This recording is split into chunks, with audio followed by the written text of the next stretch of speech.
নমস্কার দর্শক, আপনারা দেখছেন আপনাদেরই চিরপরিচিত এবং আপনাদের ভালোবাসার channel emergency blog video channel.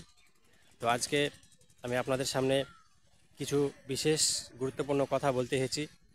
তো প্লিজ ভিডিওটি আপনারা যারা দেখছেন স্কিপ করবেন না, স্কিপ না করে দেখুন, তাহলে এই সমাজ ব্যবস্থা সম্পর্কে হয়তো কিছু জানতে পারবেন।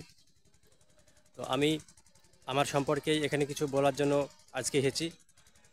তো আপনারা যদি মনে করেন যে আমার সম্পর্কে আমি যে জিনিসটা আপনাদেরকে বলতে চাইছি সেটা আপনারা শুনবেন, তো তাহলে আপনারা দয়া করে শুনুন, স্কিপ করবেন না, দেখতে থাকুন।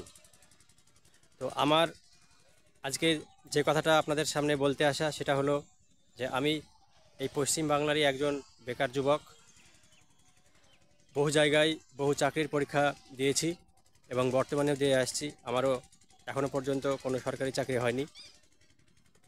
তো আমি তবে হাল ছাড়িনি এখনও।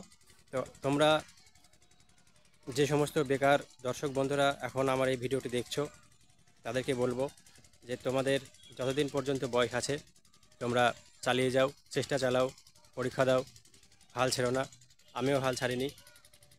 যতদিন আমার বয়স থাকবে আমি ততদিন পর্যন্ত পরীক্ষা দেব এবং দেখব যে শেষ পর্যন্ত আমার কি হয়। তো আমার ঘাড়ে দেখছো ব্যাগ আছে। তো ব্যাগ নিয়ে আমি আজকে আমাদেরই পাশের গ্রামের একটি পোস্ট অফিসে গিয়েছিলাম। সেখানে কিছু আরটিআই করলাম, কারণ আমি বহু আরটিআই করেছি আমার পরীক্ষা সম্পর্কে এবং সেখান থেকে অনেক উত্তর পেয়েছি এবং অনেক উত্তর পাইনি। কারণ যারা মনে করে যে উত্তর দেওয়াটা বাধ্যবাধকতা নয় আরটিআই অ্যাক্টের, তারা আমাকে উত্তর দেয়নি। এবং যারা মনে করেছে যে আমাদের কাছে আরটিআইটা এসছে একজন বেকার যুবকের, তো সেখানে আরটিআইয়ের উত্তরটা আমার দেওয়া জরুরি বা আমাদের দেওয়া জরুরি, বা ছেলেটা যে সমস্ত তথ্য আমাদের কাছে জানতে চাইছে সেই তথ্য সম্পর্কে আমাদের স্বচ্ছতা রয়েছে। তো আমরা তাকে আরটিআইয়ের তথ্যটা দেব, এরকম যারা ভাবেন তারাই আমাকে আরটিআইয়ের রিপ্লাইগুলো দেন। তো আপনাদের সামনে আমি যেটা বলতে এসেছি যে আমার একটা কাজের খুবই দরকার। তো তবুও আমি কাজ পাচ্ছি না। বিভিন্ন জায়গায় পরীক্ষা দিয়েছি, রাজ্য সরকারের বিভিন্ন পরীক্ষা দিয়েছি এবং আজও দিয়ে আসছি। তো কোনো জায়গা থেকে কোনো সুরাহা পাইনি। সব জায়গাতেই খালি টাকার গন্ধ পাচ্ছি, যেখানেই যাচ্ছি খালি টাকার গল্প। টাকা ছাড়া কোনো চাকরি হবে না, গোপনভাবে চাকরি হবে, এরকম অনেক গল্প শোনা যাচ্ছে। কিন্তু অনেক বিশিষ্ট ব্যক্তিগণরা আবার বলছেন যে এ রাজ্যে নাকি প্রচুর প্রচুর চাকরি হচ্ছে, তবে চাকরি কিভাবে হচ্ছে জানি না। আমি চাকরির প্রায় দোরগোড়ায় পৌঁছে গিয়েও চাকরি পাচ্ছি না, এটা হয়তো আমার ব্যর্থতা বলতে পারেন। তো আপনারা অনেকেই চাকরির পরীক্ষা দিচ্ছেন বন্ধু। আমি জানি যে সবারই আশা যে একটা চাকরি পেলে সংসারের উন্নতি হবে। অনেক বয়স্ক মানুষরা বাড়িতে থাকেন, তাদের ওষুধের খরচ খরচাগুলো চালাতে পারবেন, মাথার থেকে চাপ কমবে। তো তবুও আমাদের চাকরিগুলো হচ্ছে না বা আপনাদের চাকরিগুলো হচ্ছে না, কারণ পরিস্থিতিটা এমনই জায়গায় চলে এসেছে যে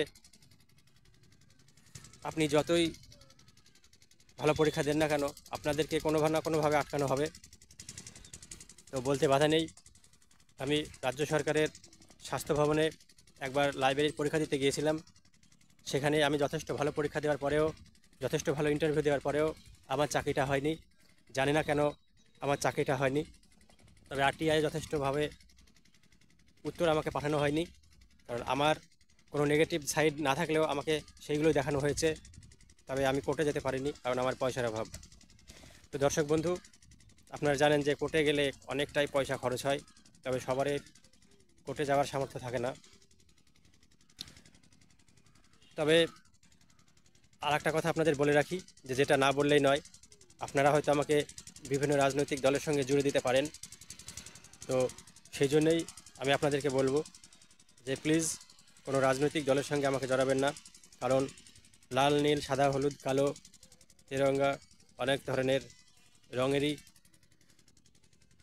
রাজনৈতিক দল আছে। তবে রাজনৈতিক দলের সঙ্গে আমাকে জুড়বেন না, কারণ বেকারদের কোনো রাজনৈতিক দল হয় না। পেটের খিদের জন্যে বেকাররা চারিদিকে ছোটে একটা কাজ পাওয়ার জন্যে। তো যখন তারা কাজ পায় না তখন তারা গর্জে উঠতে থাকে। তো আমিও বলতে পারেন সেরকম একটা। তো আমি সত্যি কথাগুলোই আপনাদের সামনে আজকে তুলে ধরলাম। জানি না আমার এই সত্যি কথাগুলো আপনাদের শুনতে কেমন লাগলো। যদি আমার এই ভিডিওটা আপনাদের ভালো লাগে, যদি মনে হয় যে পশ্চিমবাংলার একজন বেকার যুবক হিসাবে আমি আপনাদের কাছে সঠিক তথ্য দিতে পারছি, বা আমার সম্বন্ধে যেগুলো আমি বললাম সেগুলো আসলেই হয় এই পশ্চিমবাংলায়, তাহলে আপনারা আমার চ্যানেলটিকে সাবস্ক্রাইব করে দেবেন এবং পাশে থাকা বেল আইকনটি বাজিয়ে দেবেন। এটা আপনাদের কাছে আমি অনুরোধ করব। এবং আমার এই ভিডিওটি কেমন লাগলো আপনারা শোনার পর অবশ্যই আমাকে কমেন্ট করে জানাবেন। কারণ এগুলো হওয়া কি ঠিক হচ্ছে? বা আমি আপনাদেরকে যেটা বললাম যে আমি আমার বয়সের শেষ সময় পর্যন্ত লড়ে যাব, পরীক্ষা দিয়ে যাব, জানি না শেষ অবধি চাকরি পাবো কিনা। তো সত্যিই কি আমি চাকরি পাবো, বা আমার মতন যে সমস্ত বেকাররা আছে বয়সের শেষ দিন পর্যন্ত লড়াই করতে ইচ্ছুক, তারা কি সত্যি এ রাজ্যে এমন অবস্থার মধ্যে চাকরি পাবে? তো আপনাদের কাছে এই উত্তরগুলো শোনার জন্যই আমি এই ভিডিওটি করলাম। আপনাদের মতামত আমাকে জানাবেন, তাহলে আমার ভিডিওগুলো করতে সুবিধা হবে। এবং আমি যেগুলো বলছি সেগুলো আপনারা কতটা জানেন, বা যেগুলো জানেন সেগুলো কি সত্যিই ঠিক, বা আমি যেগুলো বলছি সেগুলো কি সত্যিই ঠিক, একটু কাইন্ডলি জানাবেন। তো সবাইকে বলবো ভালো থাকুন, সুস্থ থাকুন, নমস্কার।